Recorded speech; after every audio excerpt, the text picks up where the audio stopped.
नमस्कार, स्वागत छ कार्यक्रम खोज खबरमा। म पुष्कर खतिवडा। समाजमा भएका हरेक घटनामा हाम्रो नजर, जनताको सूचना पाउने अधिकारको सम्मान हाम्रो अभियान। त्यसैले समुन्नत र समृद्धशाली समाजको यात्रा खोज खबरको अन्तिम अभिष्ट नै गन्तव्य हो। अहिले प्रविधिको प्रयोग बढ्दो छ।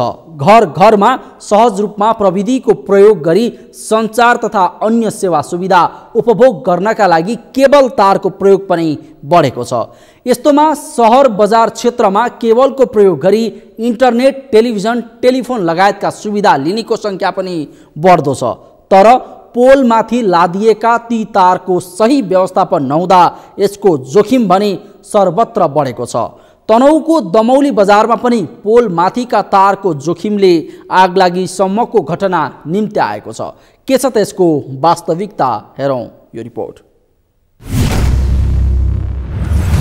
अव्यवस्थित तारको जोखिममा तनहुँको दमौली बजार।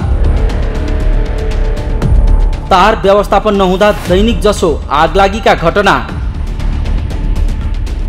पोल प्रयोग गरे बापत सेवा प्रदायकले तिर्दैनन् राजस्व।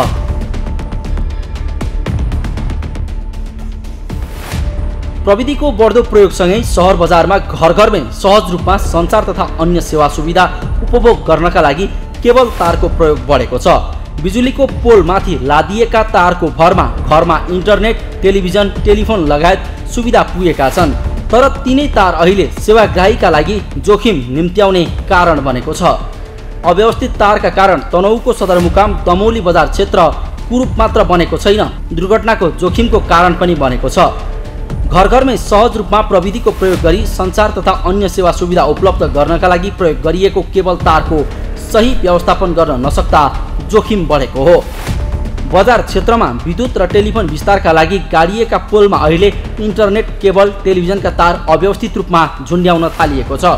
अव्यवस्थित रूपमा टाँगिएका तारका कारण तनहुँको सदरमुकाम दमौली बजार क्षेत्र कुरूप बन्दै गएको छ। पछिल्ला केही दिन यता तारकै कारण आगलागीका घटना समेत बढेका छन्। मुख्य बजार क्षेत्रमा रहेको विद्युतका पोलमा अचानक ठुलो आगलागी हुँदा घर घरमै आगो सल्कने हो कि भन्ने त्रास समेत बढेको छ।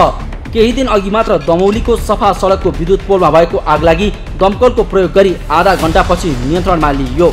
आगलागीका कारण तारहरू जलेकाले विभिन्न इन्टरनेट प्रदायक कम्पनी र टेलिफोन सेवा अवरुद्ध भएका छन्। अव्यवस्थित तारका कारण सहर कुरूप मात्र छैन, जोखिम पनि उत्तिकै बढेको सर्वसाधारण बताउँछन्।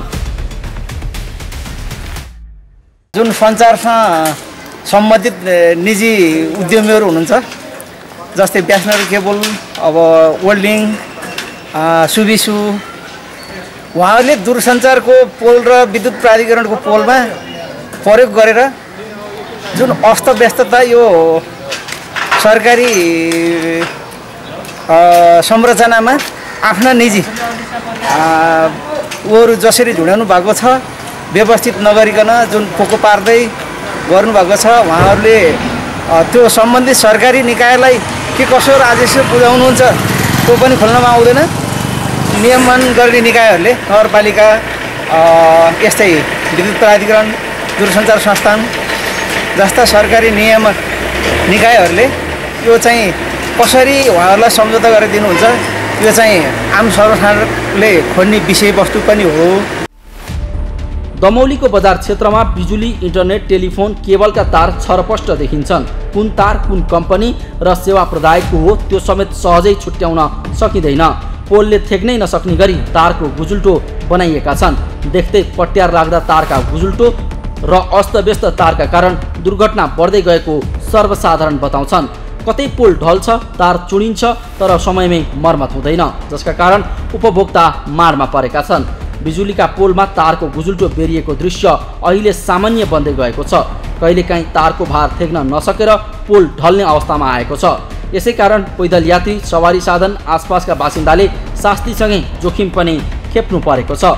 अव्यवस्थित तारका कारण सदरमुकाम संवेदनशील बने पनि सरकारवाला निकायले चासो नदिँदा जोखिम बढेको नेपाल विद्युत प्राधिकरण तनहुँ वितरण केन्द्र बताउँछ। पोलमा नाङ्गो तार हुन्छ या कालो तार हुन्छ, अलिकति बियर पार्ट हुन्छ, त्यसमा कहिलेकाहीँ चाराचुरुङ्गी बसेर पनि सानो स्पार्क आयो भने पनि त्यो स्पार्कले तपाईँको केबल नेटवर्कहरू, इन्टरनेटमा भएको केबलहरू त्यसमा चाहिँ अलिकति स्पार्क दिने बित्तिकै आगो हल्का सल्किए पनि के हुन्छ भने पुरै केबलहरूमा चाहिँ आगो लागिहाल्दो रहेछ त्यहाँ होइन। त्यसो कारणले चाहिँ आगो लाग्यो हो होइन। र यो चाहिँ न्यूनीकरण कसरी हुन्छ भने सम्बन्धित निकायको जस्तै केबल नेटवर्क, टिभीवाला, इन्टरनेटवाला सबै छ नि, उहाँहरूलाई चाहिँ स्थानीय सरकारले चाहिँ आफै समन्वय गरेर सबैलाई बोलाएर कसरी हुन्छ जस्तै अब काम नलाग्ने केबलहरू त्यहाँबाट त पोलबाट हटाइदिनु पर्यो, एकदम लथालिङ्ग देखिया छ। र काम लागेको मात्रै केबल नेटवर्कहरू मात्रै राख्नु पर्यो त्यहाँ तारहरू चाहिँ। यस्तै विद्युतको पोल प्रयोग गरी सेवा प्रवाह गर्ने इन्टरनेट कम्पनी तथा केबल टेलिभिजन सञ्चालकहरूले तोकिएको राजस्व समेत प्राधिकरणलाई बुझाएको पाइँदैन। प्राधिकरणसँग ग्रामीण क्षेत्रमा पोलको प्रयोग गर्दा वार्षिक प्रति पोल 50 र नगरपालिका क्षेत्रमा प्रति पोल 100 रुपैयाँ सेवा प्रदायकले राजस्व तिर्नुपर्ने गरी सम्झौता गरिएको छ। तर सम्झौता अनुसार नेपाल टेलिकम र एनसेल बाहेक अन्य सेवा प्रदायकले विगत 3-4 वर्षदेखि राजस्व पनि नतिरेको तनहुँ वितरण केन्द्रले जनाएको छ। सरकारले अन्डरग्राउन्ड तार बिछ्याउने चर्चा चलाए पनि काठमाडौँ उपत्यकाका सीमित क्षेत्रभन्दा बाहिर यो कार्यक्रम पुग्न सकेको छैन। यद्यपि स्थानीय तह यसको व्यवस्थापनमा क्रियाशील हुने बताउँछ। आगलागीको निरन्तर घटनामा या त विद्युतमा सर्ट हुने या चाहिँ इन्टरनेटका तारहरू धेरै भएका कारणले चाहिँ पोलहरूमा आगलागी हुने स्थितिहरू चाहिँ हामीले देखेका छौँ। यो तपाईँले एउटा सान्दर्भिक प्रश्न यतिखेर उठाउनु भएको छ। हामीले यो विषयमा यो सेवा प्रदायक संस्थाहरूलाई एकचोटि जम्मा गरेर करिब 1-1.5 वर्ष अगाडि नै हामीले जम्मा गरेर आफ्नो व्यवस्थापन गर्नुस् हामीले प्रयत्न गऱ्यौँ। केही पोलहरूमा प्रयत्न पनि उहाँहरूले गर्नुभयो। पछि ओल्ड लिङ्कलाई चाहिँ राखेर हामीले चाहिँ कुराकानी गऱ्यौँ। उहाँहरूले चाहिँ आफ्नो सेवा विस्तार गर्ने क्रममा अन्य तारहरूलाई हामी व्यवस्थित गरिदिन्छौँ भन्ने पनि कुरा उठ्यो। अव्यवस्थित तारका कारण सदरमुकाम संवेदनशील बनेपछि अहिले व्यास नगरपालिकाले उपप्रमुख मीरा जोशीको संयोजकत्वमा एउटा समिति तयार गरी तार व्यवस्थापन गर्ने तयारी गरेको छ। विशेष गरी भूकम्प, आगलागी, हावाहुरी जस्ता प्राकृतिक विपदका समयमा अव्यवस्थित तारका कारण थप जोखिम निम्तने खतरा बढेको छ। खोज खबरका लागि तनहुँबाट नारायण खड्काको रिपोर्ट। हो अव्यवस्थित तारका कारण तनहुँ सदरमुकाम दमौली बजार क्षेत्र कुरूप बन्ने मात्र होइन, दिनौँ जसो हुने आगलागीका घटनाले दुर्घटनाको जोखिम बढाएको छ। तर विडम्बना भनौँ, यस्तो हुँदासम्म सरकारवाला निकाय भने यस विषयबारे मौन छ। तसर्थ सरकारवाला निकायको यो व्यवस्थाले भोलि हुने ठुलो दुर्घटनाबाट निम्तिने खतराको जिम्मा कसले लिने, यसतर्फ सबैको चासो हुन आवश्यक छ। कार्यक्रममा एकैछिन ब्रेकपछि काभ्रेमा 8 वर्षमा पनि नबनेको स्वास्थ्य चौकीको प्रसङ्ग लिएर उपस्थित हुनेछौँ, हेर्दै गर्नुहोला।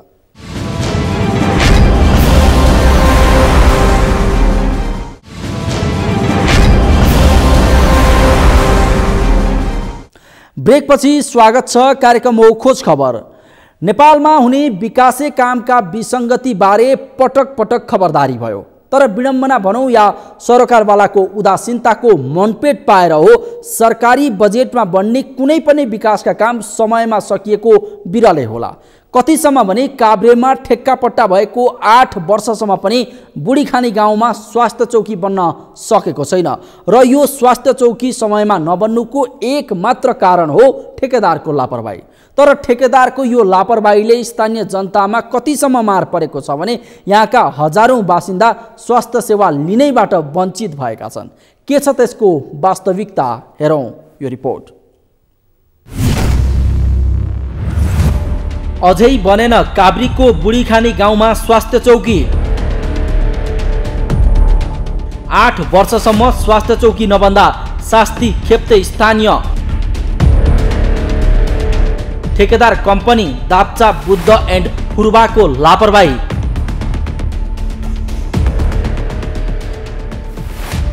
काभ्रेको दुर्गम स्थान डाँडापारीका जनताले अझै पनि स्वास्थ्य सुविधा पाउन सकेका छैनन्। जिल्लाको विकट स्थानको रूपमा चिनिने महाभारत गाउँपालिका वडा नम्बर 5 बुढीखानीका स्थानीयहरूले अझै पनि स्वास्थ्य सुविधाबाट वञ्चित हुनु परेको छ। नेपाल सरकार शहरी विकास मन्त्रालय, शहरी विकास तथा भवन निर्माण विभागले बुढीखानीमा स्वास्थ्य चौकी निर्माण गर्न भने बजेट छुट्याएको थियो। बुढीखानी स्वास्थ्य चौकी निर्माण गर्न 2071 वैशाख 28 मा श्री दाप्चा बुद्ध एन्ड फुर्बा जेबीले 1,49,00,000मा निर्माण गर्न भनी सम्झौता गरेका थिए। उक्त स्वास्थ्य चौकी निर्माण गर्ने जिम्मा लिएको श्री दाप्चा बुद्ध एन्ड फुर्बा जेबीले समयमा निर्माण सम्पन्न गर्छु भने 3 पटक गरी 2077-22 गतेसम्म म्याद थप पनि गरे, तर स्वास्थ्य चौकी निर्माण भने हुन सकेको छैन। काभ्रेको दुर्गम स्थानको रूपमा परिचित महाभारत गाउँपालिकामा समयमा स्वास्थ्य चौकी निर्माण नहुँदा स्थानीयहरू मर्कामा परेका छन्। स्वास्थ्य चौकी निर्माणका लागि सरकारले नि 8 वर्ष अघि बजेट छुट्याए पनि अझै निर्माण सम्पन्न भएको छैन। यसरी ठेक्कापट्टा भएको 8 वर्षसम्म पनि काभ्रेको बुढीखानी गाउँमा स्वास्थ्य चौकी बन्न नसक्नुमा ठेकेदार कम्पनी दाप्चा बुद्ध एन्ड फुर्बा जेबीको लापरवाही भएको स्थानीयको आरोप छ। भन्दाखेरि त त्यो ठेकेदार हो कि नसिकेन हामीले केही थाहा छैन। हामीलाई काम दिनको यति दिन्छु, हाम्रो यहाँ गाउँमा 1000 रुपियाँ चलेर रेट थियो, बिहानदेखि बेलुकासम्म काम गर्दा 1000 रुपियाँ दिउँला ल भनेर हामी काम गऱ्यौँ। यहाँ वाल काम गर्दाखेरि साउनको बिचमा अब सङ्क्रान्ति मान्नु पऱ्यो, त्यहाँ चामल छैन अनि हामी चामल ल्याउँछ भन्यो, पैसा छैन, पैसा पनि छैन, चामल ल्याइदिन्छ भने चामल पनि छैन होइन। 20.5 दिन काम गऱ्यो, पछि आएर दिउँला भन्यो, त्यो ठेकदार आउँदा उनी आएन, काम पनि रोक्यो, हामीले यहाँ छोड्यो। कतिजना कहाँ कहाँ मान्छे आए यहाँ काम गर्ने। महाभारतमा स्वास्थ्य चौकी निर्माणका लागि 8 वर्ष अघि नै 1,49,00,000 ठेक्कामा लागेको थियो, तर ठेक्का लिएको 8 वर्षमा पनि श्री दाप्चा बुद्ध एन्ड फुर्बा जेबीले काम सम्पन्न गरेको छैन। 2071 साल वैशाख 28 मा काम थालेको ठेकेदार कम्पनीले सम्झौता अनुसार गत वर्षको जेठ 22 मै काम सम्पन्न गर्नुपर्नेमा 3 पटक म्याद थप्दा पनि अझै काम सकेको छैन। ठेकेदार रत्न लामाले काम हात पारेपछि अरू पेटी ठेकेदारलाई काम दिएर अलपत्र पारेको स्थानीयको आरोप छ। स्वास्थ्य चौकी भवन नभएका कारण अहिलेसम्म स्वास्थ्य उपचारका लागि यहाँका बासिन्दा सानोतिनो उपचारका लागि पनि अन्यत्र धाउन बाध्य छन्। दुःख छ हुन्छ। अब यहाँ 4 नम्बरमा यो नबन्ने बित्तिकै अब चाहिँ यो नबन्ने बित्तिकै हामी त हरेक दुःखहरू भोग्नुपर्ने हुन्छ नि। अब जानु पर्यो कि रोसी मङ्गलदार जानु पर्यो कि नाकी जानु पर्यो, अन्त विकल्प छैन कि धुर्खेल बने पो भगुन्ने, त्यति त हो भाइ।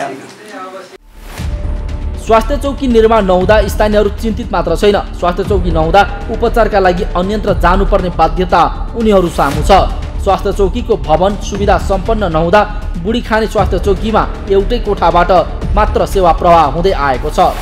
यसरी एउटै कोठाबाट अनेकौं सेवा दिनुपर्दा गुणस्तरीय सेवामा समेत समस्या भएको स्वास्थ्य चौकीका प्रमुख कृष्णहरि श्रेष्ठ बताउँछन्। पछि निर्माण भवन चाहिँ म आउनुभन्दा अगाडिको इन्चार्जको पालामा चाहिँ जुन अहिले उहाँ चाहिँ गाउँपालिकाको प्रशासकीय अधिकृत हुनुहुन्छ हरिसिंह विष्ट, उहाँकै पालामा चाहिँ यो निर्माण भएको सुरु भएको रहेछ र उहाँकै पालामा चाहिँ सम्पन्न गरिसक्नुपर्ने भन्ने कुरा चाहिँ रहेछ। अझसम्म चाहिँ यो निर्माणाधीन भवन चाहिँ सम्पन्न भएको रहेनछ। अनि म आइसकेपछि यहाँका वडा अध्यक्ष, त्यसपछि हाम्रा चाहिँ व्यवस्थापन समितिका सदस्यहरूलाई कुरा राखेँ के हो त भन्ने कुरो। अनि त्यसपछि उहाँहरूले चाहिँ अब यो वडा अध्यक्षले गर्नुपर्ने कुराहरू अब हामीले त बारम्बार भनिरहेछौँ भन्नुहुन्थ्यो। मैले पनि गाउँपालिकामा गएर हरिसिंहजीलाई के हो त भवन निर्माण के हुँदैछ भने सहरी डिभिजनले हेर्ने कुरो हामीले चाहिँ अब बोल्नु हुँदैन, ठेकेदारले गर्ने कुरा हामीले चाहिँ उनीहरूले बनाइदिएदेखि हामी बस्ने हो, हामीले खासै त्यो चासो लिनु पर्दैन भन्ने कुरो गर्नुभयो कि। अनि त्यही पनि मैले होइन, हामीलाई त साह्रै गाह्रो भइरहेछ। मैले पालिका अध्यक्षलाई पनि भने कि चाहिँ हाम्रो भवन हामीलाई कर्मचारीलाई बस्नलाई साह्रै गाह्रो भइसक्यो, हामीले सेवा दिनलाई अप्ठ्यारो भएको छ, लु न पहल गरिदिनु पर्यो भनेको। अनि त्यसपछि ठेकेदारले त बनाउँछु भन्नुहुन्छ, अब बनाउँदैन, अब के गर्ने भन्नुहुन्छ, अब कुरा राख्छु भन्नुहुन्थ्यो। अस्ति पनि मैले भेटेर कुरा गरेँ। यसरी एउटा ठेकेदारको लापरवाहीले यहाँका हजारौं बासिन्दा स्वास्थ्य सेवा लिन नै लगभग वञ्चित हुने अवस्थामा पुगेका छन्। तसर्थ ठेक्का लिएर समयमा काम नसक्ने अनि जनताको स्वास्थ्यमाथि नै खेलवाड गर्ने ठेकेदारलाई कानुनी दायरामा ल्याउन जरुरी छ। खोज खबरका लागि काभ्रेबाट प्रदीप भण्डारीको रिपोर्ट। हो ठेकेदार कम्पनी दाप्चा बुद्ध एन्ड फुर्बा जेबीको लापरवाहीले काभ्रेको दुर्गम स्थानको रूपमा परिचित महाभारत गाउँपालिकामा 8 वर्षदेखि स्वास्थ्य चौकी बन्न सकेको छैन, जबकि यसका लागि नेपाल सरकार शहरी विकास मन्त्रालय शहरी विकास तथा भवन निर्माण विभागले चौकी निर्माण गर्न 2071 वैशाख 28 मा 1,49,00,000 ठेकेदार कम्पनीले सम्झौता गरेको थियो। तर 3 पटकसम्म म्याद थप गरेर पनि निर्माण जिम्मा लिएको ठेकेदार कम्पनीले यसको निर्माण सकेको छैन। विडम्बना, तर पनि ती ठेकेदार कम्पनी कानुनी दायरामा ल्याउने हिम्मत अहिलेसम्म सरकारवाला निकायले गर्न सकेन। हवस् त, आजका लागि कार्यक्रम खोज खबर यति नै। कार्यक्रम खोज खबरका विषयमा कुनै प्रतिक्रिया छन् भने हामीलाई khojkhabar@sagarmatha.tv मा इमेल गर्न सक्नुहुन्छ अथवा फोन नम्बर 01570 60 74 मा फोन पनि गर्न सक्नुहुन्छ। लुकेका र लुकाएका खबर निरन्तर जारी छ। नेपालको पहिलो न्युज च्यानल सगरमाथा टेलिभिजन हेर्दै गर्नुहोला। नमस्कार।